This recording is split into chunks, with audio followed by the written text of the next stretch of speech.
यह कहानी नील और आर्या की, जिनका प्यार समय और परिस्थितियों की कसौटियों पर कसा गया। नील एक प्रतिभाशाली चित्रकार था, जिसके हाथों में रंगों की मिलाने की जादूगरी थी, और आर्या एक मुक्त आत्मा, जिसने संगीत की मधुर धुनों में अपनी आत्मा को गढ़ा था।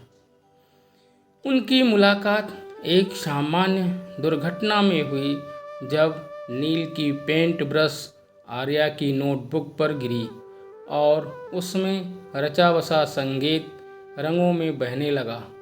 प्यार ने धीरे धीरे अपने पंख पसारे और नील और आर्या के साथ मिलकर संगीत और कला की एक नई दुनिया को जन्म दिया। लेकिन कहानी में तब मोड़ आया जब आर्या को पता चला कि उसे विदेश में एक संगीत कार्यशाला के लिए चुना गया है। नील, जो अपने चित्रों में आर्या को ही चित्रित करता था, के लिए यह एक बड़ा धक्का था। वह जानता था कि आर्या का जाना उनके प्रेम की परीक्षा होगी। कई महीने बीत गए और आर्या ने विदेश में संगीत की अपनी शिक्षा को गहराई से अपनाया। वहीं नील उदासी और अकेलापन महसूस करते हुए अपने चित्रों में वही प्रेम प्रकट करने की कोशिश कर रहा था, जो आर्या के सानिध्य में उसे महसूस होता था। आर्या ने अपनी संगीत यात्रा को पूरा किया और वापस आ गई। नील और आर्या का पुनर्मिलन हुआ, लेकिन कुछ बदल गया था।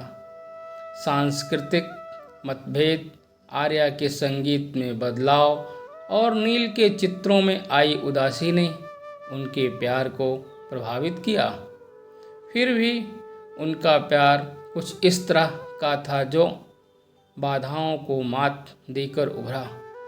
एक दिन नील ने आर्या के सामने वह चित्र प्रस्तुत किया जिसे उसने उसकी अनुपस्थिति में बनाया था। आर्या ने उसमें अपने लिए नील की गहरी उदासी और प्यार को महसूस किया। उसी पल आर्या ने एक ऐसी धुन बजाई जिसमें उसने अपने दिल के हर कोने से नील के प्रति अपने प्रेम को व्यक्त किया। संगीत और चित्रकला के माध्यम से उन्होंने एक संवाद स्थापित किया जहां शब्दों की ज़रूरत नहीं पड़ी। कहानी समाप्त होती है, लेकिन उनका प्यार एक नया आयाम पा चुका था। एक ऐसा प्यार जो उनकी रचना, उनके संगीत और उनके चित्रों में अमर हो गया था। प्यार की अधूरी दास्तान, एक अमर प्रेम कहानी केवल एक कहानी नहीं, एक एहसास है जो प्रेमियों को प्रेरित करता है कि सच्चा प्यार कभी अधूरा नहीं होता, चाहे